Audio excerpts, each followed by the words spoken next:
قال إن الناس لما صنعوا ما صنعوا إذ بايعوا أبا بكر، هذه بعد رسول الله صلى الله عليه وآله، لم يمنع أمير المؤمنين من أن يدعو إلى نفسه.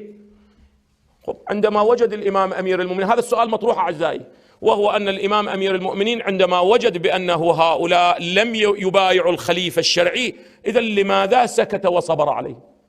مو فقط سكت وصبر عليهم، بل ذهب ماذا؟ وبايعهم. مو فقط سكت وصبر عليهم، بل ذهب ماذا؟ وبايعهم، كما في رواية صحيحة في هذا النص. وكان بيني وبين الله يقول ثم يقول ثم يقول ثم يرفع السيف على عاتقه ويقاتل ماذا؟ لإثبات الحق مولانا. ليس الإمام الحسين أولى ممن؟ من الإمام أمير المؤمنين. لماذا عندما قبل الإمام السجاد أن يبايع من؟ قولوا منه. هاي رواياتنا موجودة، مو بحث الإمام السجاد. بايع يزيد أو لم يبايع؟ بايع من؟ الذي قتل الإمام الحسين. هسه إذا فد مرجع مولانا في عصر الغيبة يبايع شخص كمن؟ كيزيد، ماذا يقول الفكر الشيعي عنه؟ يقول اجتهد فأخطأ، لو يقول ملعون هذا يزيدي صاير، شو تقولوا؟ مع أن النظرية سمحت له. عزيزي هاي القضية هواي خطيرة. لو تفتحون الباب، لو تقولون أن سلوك الأئمة سلوك شخصي مرتبط بمن؟ بهم. بعد هم قدوة أو ليسوا قدوة؟ ليسوا قدوة. اغلقوا الباب. بحسب الاعتقاد الرسمي لمدرسة أهل البيت أن الحسن والحسين إمامان قاما أو قعدا، أليس كذلك؟ هل بايع معاوية بيعة رسمية اختيارية بلا خوف ولا تقية أم لا؟ لأنه نحن حاولنا في القراءة الرسمية ما بعد الإمام الحسين أي واحد من الأئمة عندما يبايع ماذا نقول؟ عندنا ماركة مسجلة بايع شنو؟ تقية، ونحل القضية. هل كان الإمام الحسين عندما بايع بإمرة أخيه الإمام الحسن معاوية كان منسجما قلبا وقالبا مع هذه البيعة أم كان كارها لها؟ ولكنه بايع لأن إمامه ماذا؟ أراد منه ذلك، وهو أطاع الإمام. السلام عليكم ورحمة الله تعالى وبركاته. كلما ألزم أهل السنة الشيعة السبائية ببيعة أئمتهم للخلفاء وحكام عصرهم إلا ويأتي الجواب التقليدي، الماركة المسجلة عندهم، كما قال كمال الحيدري أن أئمتهم بايعوا تقية ليهربوا من الإلزام، وكأن البيعة ولو كانت تقية لا تعني شيئا ولا قيمة لها. كما سمعنا الحسين بايع لأن الحسن أمره بذلك، وهذا يعني أن الحسين لولا أمر أخيه لما بايع معاوية.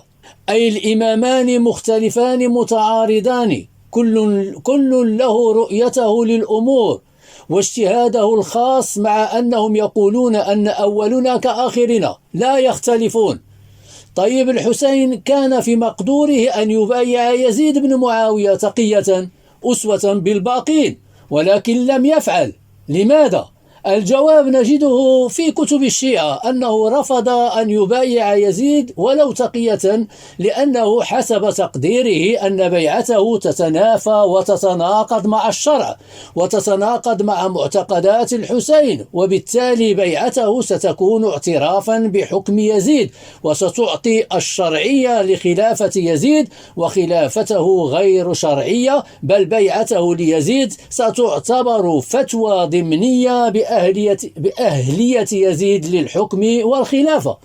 هذا أمامنا كتاب كربلاء الثورة والمأساة لأحمد حسين يعقوب، في صفحة 67 يقول: أصل المذبحة ونواتها أن الإمام الحسين امتنع عن بيعة يزيد بن معاوية، امتنع عن بيعة يزيد بن معاوية، أي يعني ولو تقية.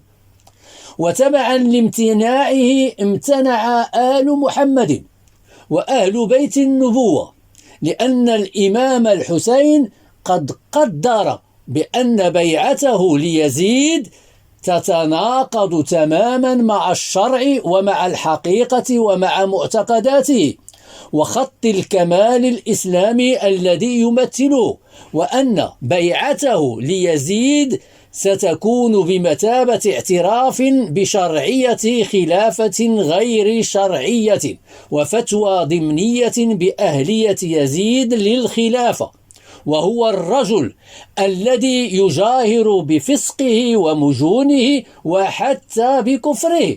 طيب، هنا يحق لنا أن نسأل: هل الحسين جعل بيعة كل الأئمة للخلفاء والحكام أنها اعترافا بأهلية وشرعية خلافته؟ وقد استمعنا لكمال الحيدري: الكل بايع.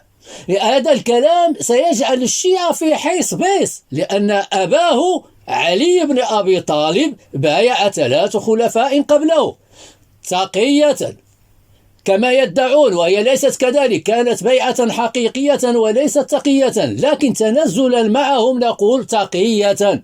والحسن سلم الجمل بما حمل لمعاوية وتنازل له على الخلافة وبايعه تقية، وأمر أخاه الحسين أن يبايع تقية، وأمر شيعته أن يبايعوا تقية، والسجاد بايع يزيد كما قال كمال الحيدري. وقد نشرنا أيضا دليل بيعته في المنشور على المنتدى ونعيد عرضه أمامكم. في هذه الوثيقة رأينا عباس القمي يقول لمحسن الأمين العاملي: لماذا قلت في كتابك أعيان الشيعة أن السجاد بايع يزيد؟ يجب إخفاء بيعته عن الناس حتى لا تضعف عقائدهم.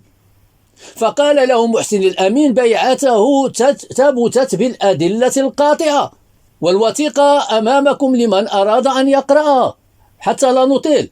إذن السجاد بايع من قتل أباه أو من أمر بقتله، والشيعة لا يملكون دليلا على أن يزيد قتل الحسين، بل في كتبهم نجد العكس: يزيد يتبرأ من قتل الحسين ويلعن قاتله، بل وبكى في كتبهم، بل وبكى على الحسين. وأيضا في كتبهم أن معاوية عند الوفاة أوصى ابنه يزيد بالحسين خيرا لأن الشيعة سيخرجونه. إذن علي والحسن والسجاد بايعوا، وأيضا كل الأئمة بعد السجاد بايعوا، نقول تقية، إلا المهدي كوكوما خسر مجوس، وهذه من أسمائه عندهم، أنه الوحيد لما سيخرج لن تكون في عنقه بيعة لأحد. إذن الكل بايع. فهل كانت بيعتهم كما يعتقد الحسين الذي كان بإمكانه أن يبايع تقية ولم يفعل، لكن الأئمة الآخرين فعلوا كما مر معنا؟ فهل بيعتهم تقية حسب تقدير الحسين واجتهاده؟ الإمام يجتهد عندهم حسب تقدير الحسين واجتهاده، تتنافى وتتناقض مع الشرع وتتناقض مع معتقدات الحسين، وبالتالي بيعتهم كانت اعترافا لهم بالحكم والخلافة، وأعطت الشرعية لخلافتهم وهي غير شرعية كما يدعون.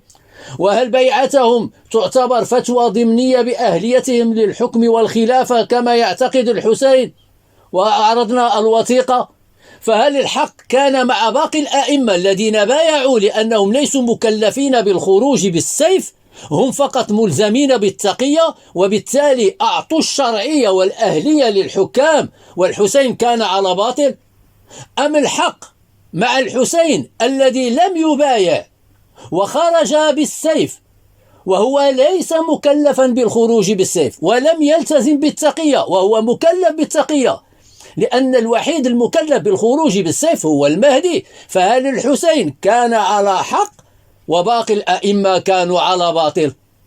أو قولوا كما في كتبكم، والوثيقة عرضناها سابقا وعرضناها أيضا على المنتدى ونعيد عرضها مرة أخرى، وهي أمامنا، أن الحسين هو أيضا أراد أن يبايع يزيد، لكن تخفون النصوص عن عوام الشيعة، لأن الحسين رضي الله عنه لما رأى غدر وخيانة شيعته اقترح 3 اقتراحات: أن يرجع من حيث أتى، أو يذهب إلى يزيد ويضع يده في يده، يضع يده في يده وهذا معناه البيعة، أو يتركوه يذهب إلى ثغر من ثغور المسلمين ويكون مجاهدا كواحد من المسلمين. طيب، من هو قائد الجيش على الثغور؟ أليس يزيد بن معاوية؟